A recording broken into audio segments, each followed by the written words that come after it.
శ్లోకము 30 దేహీ నిత్యమవధ్యోయం దేహే సర్వస్య భారత తస్మాత్ సర్వాణి భూతాని నత్వం శోచితుమర్హసి. ఈ ఆత్మ ప్రతి శరీరంలో ఉన్నది, అది హతమవదు. కాబట్టి ఓ భారత, ఏ జీవి గురించి నీవు దుఃఖించవద్దు. శ్లోకము 31 స్వధర్మమపి చావేక్ష్య న వికంపితుమర్హసి. ధర్మ్యాద్ధి యుద్ధాశ్చర్యోన్యత్ క్షత్రియస్య న విద్యతే. నీ స్వధర్మమైన యుద్ధాన్ని పరిశీలిస్తే నీవు కదలకూడదు. ఎందుకంటే క్షత్రియునికి ధర్మయుద్ధం కంటే గొప్ప కర్తవ్యం లేదు.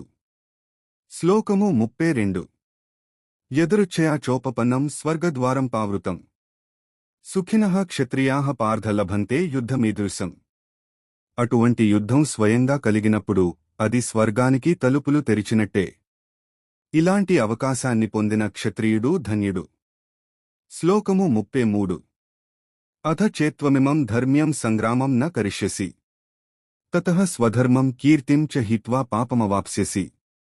ఈ ధర్మయుద్ధాన్ని నీవు చేయకపోతే నీ కర్తవ్యాన్ని మరియు కీర్తిని కోల్పోతావు, దానివల్ల పాపం పొందుతావు.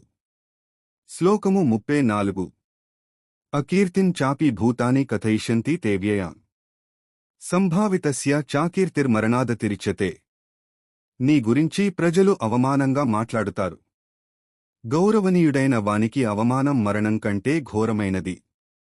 శ్లోకము 35 భయాద్రణాదుపరతం మంస్యంతే త్వాం మహారథాః.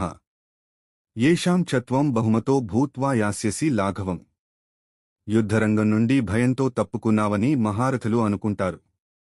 నీవు గౌరవనీయుడవుగా ఉన్నా వారు నిన్ను హేళన చేస్తారు. శ్లోకము 36 అవాచ్యవాదాంశ్చ బహూన్వదిష్యంతి తవాహితాః. నిందంతస్తవ సామర్థ్యం తతో దుఃఖతరం ను కిం.